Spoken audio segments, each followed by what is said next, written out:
Brandy செய்திகள். பமர் scam success. CBI விசாரணைக்கு வரவேற்பு. திமுகவின் திரைக்கதை அம்பலமானது. அன்புமணி ராமதாஸ் அதிரடி. Good evening Tamil Nadu.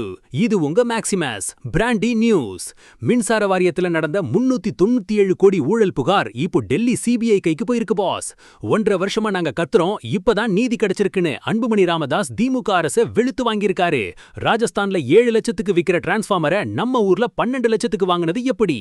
சொல்லி வச்ச மாதிரி 26 கம்பெனியும் ஒரே விலைய சொன்னது எப்படி? இதெல்லாம் ஒரு திரைக்கதைன்னு பாமக இப்போ அட்டாக் பண்ணுது பாஸ். ஒரு விசில போட்டு இந்த பவர் அப்டேட்டை இப்பவே தட்டி தூக்கலாம். 1. ஹைகோர்ட் அதிரடி. 2021-23 காலகட்டத்தில் 48,500 மின்மாற்றிகள் வாங்கியதில் நடந்த 397 கோடி ஊழல் புகாரை சிபிஐ விசாரணைக்கு மாற்றி சென்னை உயர்நீதிமன்றம் ஆணையிட்டுள்ளது. 2. அன்புமணி மகிழ்ச்சி. திமுக அரசின் ஊழலுக்கு எதிராக பாமக உள்ளிட்ட எதிர்க்கட்சிகள் நடத்தி வரும் போராட்டத்திற்கு கிடைத்த மிகப்பெரிய வெற்றி இது என அன்புமணி ராமதாஸ் தெரிவித்துள்ளார் பாஸ். 3. விலை வித்தியாசம். மத்திய அரசின் சந்தையில் 8.91 லட்சத்திற்கும் ராஜஸ்தானில் 7.87 லட்சத்திற்கு விற்கும் மின்மாற்றியை தமிழக அரசு 12.49 லட்சத்திற்கு வாங்கியதாக புள்ளி விவரங்களை அடுக்கியுள்ளார். 4. திட்டமிட்ட நாடகம். டெண்டரில் பங்கேற்ற 26 நிறுவனங்களும் ஒரே விலையை குறிப்பிட்டதை இது ஒரு திட்டமிட்ட ஊழல் என்பதற்கு பெரிய ஆதாரம் என்கிறார் அன்புமணி பாஸ். 5. தடுக்கப்பட்ட விசாரணை. ஏற்கனவே பலமுறை அறிக்கை விட்டும் திமுக அரசு நடவடிக்கை எடுக்கவில்லை. கையூட்டு தடுப்பு பிரிவும் இந்த ஊழலை மறைக்க முயன்றதாக குற்றம் சாட்டியுள்ளார். 6. அடுத்தடுத்த புகார்கள்.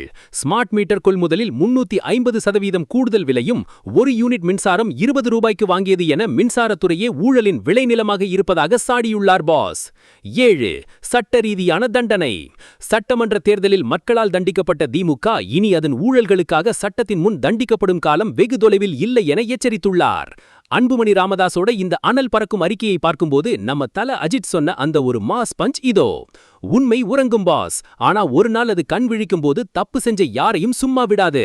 397 கோடி நஷ்டன்றது சாதாரண விஷயம் இல்ல, இது மக்களோட வரிப்பணம்.